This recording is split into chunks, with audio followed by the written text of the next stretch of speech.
Dr. Arvind Subramanian is a globally acclaimed economist and the current Chief Economic Advisor to the Government of India. He is joined as the Chief Economic Advisor in October 2014, succeeding Dr. Raghuram Rajan.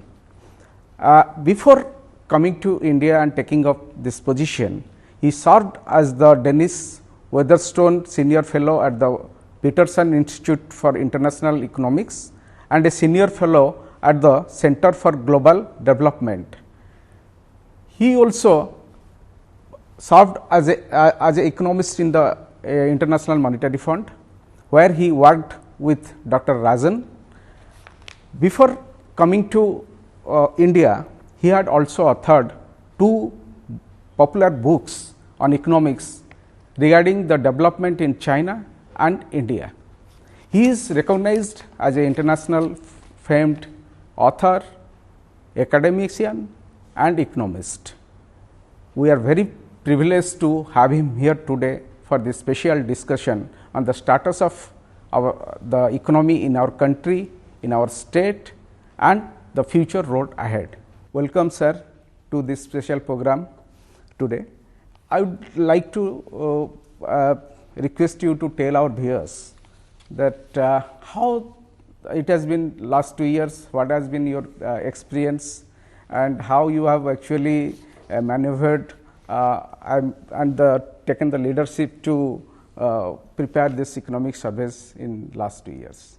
Yeah, it's been a really wonderful experience last 2 years because the government has given me a lot of support and freedom to pursue ideas and to be involved in the policy making process. And when you come in from the outside, you're always a little bit nervous because you feel how are you going to navigate the bureaucracy, how are you going to be able to communicate your ideas, what support you will get. So, but it's been a very, very rewarding experience because on the one hand, we've done the surveys, but also I've had a chance to be involved in a lot of policy making as well. So it's been the best job of my life. So, and some of these policies that you have been involved in, that has also been reflected in the budget also. I think that for example, the public investment strategy of the first budget, I think we made a pitch for that in the economic survey last year. The recent textiles and clothing package also, the JAM, just articulating and conceptualizing JAM. Then the GST report that I wrote as well has been useful in the GST process. I'm writing a report on pulses now, so just so many things that one is involved in, so that's very, very exciting. While abroad you also worked as an economist in IMF and you were also working with Dr. Rajan, and how do you recall that period? And also after coming back to India, you also were associated with him. So how do you recall working with Dr. Rajan? So, we wrote a lot of academic papers together. So there we were more academic, co-authors. And in the IMF, so that's a kind of different world. There you're writing papers, doing research, shaping, global public opinion. But here you're actually involved in actual policy making. So it's a different context altogether. And it's very different. Both are, very exciting. But here you have a chance to actually change and be involved from the inside in policy making. So that's what's different, I think, now. And do you miss your academic and research activities back in Washington?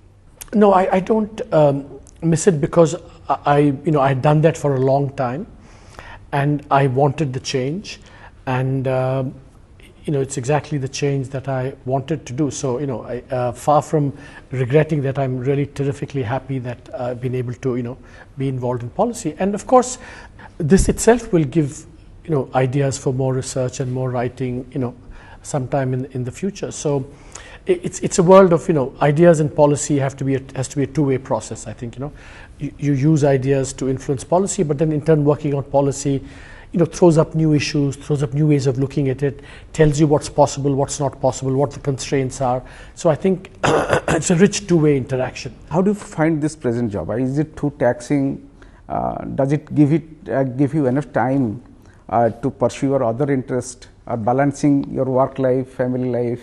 See, I've been here for almost 2 years without my family. So because my family stayed on because my son was trying to finish school and things.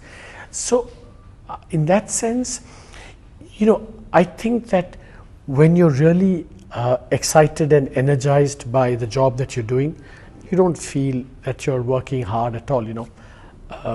So in that sense, it's it's not a problem at all. It's just so exciting to be involved in this that you get your energy from doing the work. So you don't expend energy working, but you actually get energy from working actually. So when we're not working, how do you spend your time? I mean, I read a lot. Favorite pastime like reading or any, I read a lot. I read. I'm a manic reader, and I listen to Indian classical music a lot. So these are my two big passions outside work. And coming back to the job you are doing, actually, what do you think that the main challenges in the Indian economy now, and what could be the 3 or 4 big ideas you are working on for the next economic survey to address those challenges? See, I think that as I said, the economy is actually steadily improving and doing well. I think the potential is there for 8 to 10% growth. I think that this year the monsoons are looking up. The exports situation is slightly better than last year. So I think for this year in the economic survey we projected a growth of between 7 and 7.75. I think we're going to be in that range, probably at the upper end of that range. But I mean, there are, as I said, we've enacted a number of very significant reforms this year alone. If you take Aadhaar, the MPC, bankruptcy, and of course the GST. I mean, it's been major legislative accomplishments. I think that it's actually quite amazing the legislative accomplishments that's been there. But you can never rest on what you've done. You have to keep doing. And I think the big challenge is what we call the reviving private investment. Private investment remains weak, and that means we have to address, create the conditions for better private investment. It also means that the banking system has challenges. What we call the twin balance sheet problem. The fact that the corporate sector is still has a lot of debt, the banking system has a fair amount of non-performing assets, and cleaning up that and making the banks once again able to provide credit to sectors that need the money. I think that's the big challenge going forward.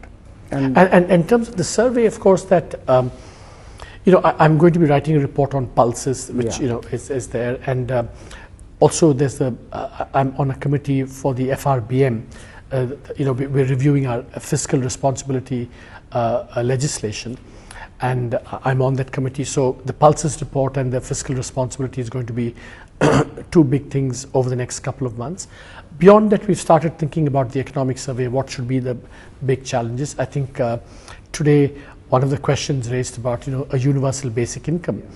I think that's a very important question that I think we'd like to discuss in greater detail in the economic survey. So as we are discussing here, Odisha Assembly is in session now to ratify the GST constitutional amendment bill. Do you think it will benefit the nation and Odisha particularly? Yeah, I think that it's going to have a big impact on the country because it's going to have a number of advantages, right? One, of course, is that it will reduce the barriers to the movement of goods within the country, right? And I think that's going to be very beneficial. It's going to because the GST is a kind of self-compliance based tax system, so it's going to help in that respect as well. I think many economists also think that it's going to increase growth rate. I think it's going to be a very buoyant source of tax revenue, going forward. So I think it's going to be, unambiguously beneficial for the country, and it's going to be very important. It's really a major landmark tax change. States like Odisha, this is going to be very beneficial because it's a net consuming state, as you say. Exactly, it's a net consuming state, and the GST is a destination-based tax. So as a net consuming state, and also as a state that has relied more on services than manufacturing, I think it's going to provide more resources to Odisha for its development projects. At an economic surveys outreach program in Patna last year, you had said that you would like to work with state governments on their economic surveys and development agenda. Would you consider a proposal to this effect from the Odisha government if it comes up? Yeah, absolutely. I think that I'm glad you raised this, because I do think that state governments should have the capacity to be able to really step back and think about state issues with a slightly longer term perspective. I know that states have planning commissions and things, but often they're too caught up in short term issues.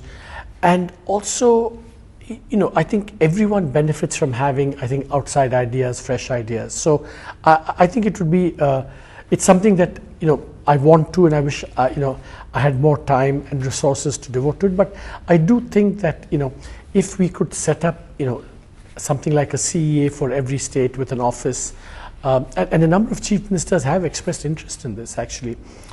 So I would love to be able to pursue this and help state governments as well. So are you going to set up offices of CA? I've had discussions with a couple of chief ministers. Yeah. It's just that, I, to be honest, have not had the bandwidth and the time to actually, because it will require thinking about how it should be structured, who should be in it, what was the role of outside economists, what's the role of how will they be working with people within the system. So, it's a complicated thing, and it will require political support from the highest level, because, sometimes when outsiders come, insiders tend to feel slightly resentful, threatened, and so managing that is not easy. So, and above all, it involves finding the right people to be able to do these jobs. Odisha, as you know, is very rich in natural resources, but large number of people are below poverty line. They are poor people. What sort of development model you will suggest for Odisha? I think in the presentation you have already mentioned about going to moving to other sectors like textile and tourism, and you are also meeting the chief minister. So, what will be your line of discussion with him for the development? In my research in the past, I've looked at this whole question of countries that have a lot of natural resources, and a very standard pattern that you find is that countries that rely a lot on natural resources, in the long run, they don't tend to do as well as countries, that have fewer natural resources. Or at least you're only able to exploit these resources if you have very good accountability mechanisms, you have very good institutions, you have a very effective state, i.e. government. Now, I think there is a lesson there for even many of the regions and states in India which have similar problems related to, because after all, the resource curse, the problem that resources create is that they tend to lead to conflict, and they tend to, lead also to bad governance and corruption. Yeah, exactly. And so I think therefore, to overcome this, I think maybe it's worth considering moving to models of development that have been much more successful. And I think the most successful model of development is for poorer countries to take advantage of unskilled, labor intensive activities.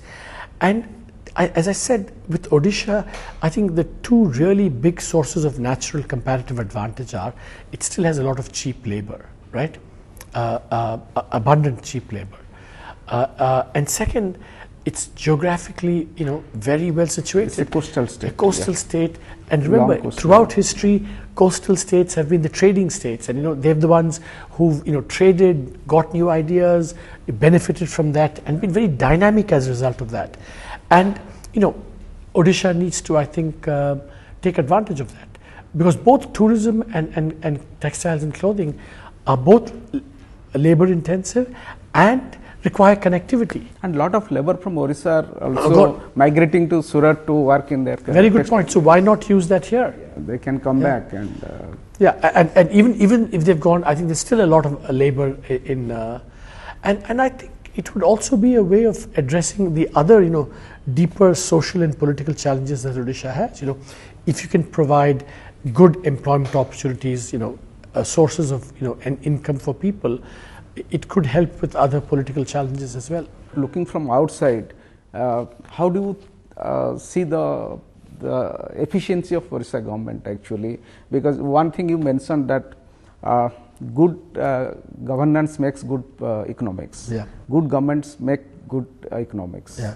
So how do you see, assess the on that scale? See, I think that in the last, I would say about 15-20 years in India, governments, especially state governments and even central governments that have performed by way of delivering good governance have done well politically. Many of the chief ministers that have been elected 2, 3, even 4 times have broadly been those who have, perceived to have delivered. So I think that good economics becoming good politics is something that I feel is happening in India. It's very positive development, because finally, you want policies to be adopted because they are politically advantageous. Otherwise, in a democracy, you can't get good policy reform. Yes. And on the reform side, actually, already in the last 2 years, the government has already rolled out certain reforms, but still in some areas the reforms are pending. So, see, I think that which areas you feel that the government should actually expedite the reforms process?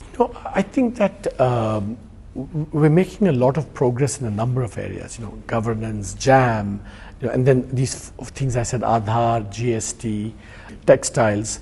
Yesterday we had a decision on the construction sector, which is going to unlock that sector, which has been subject to all this arbitration, and a lot of money has been locked in there and has prevented the full potential of the sector to be realized, the construction sector. So I think the government has taken a lot of actions, but I think going forward a number of things remain. I think the whole banking and corporate sector, I think, is something the government is thinking about very hard. I think strategic disinvestments also the government is committed to. That's something that is also is something that's going to be very important going forward. So and reforms are a cumulative process. And even the GST. Now we have to implement it. It's it's going to be hard work. So there's a lot to be done, and the government is taking up these things. And what would be your midterm assessment on fiscal discipline and the growth targets?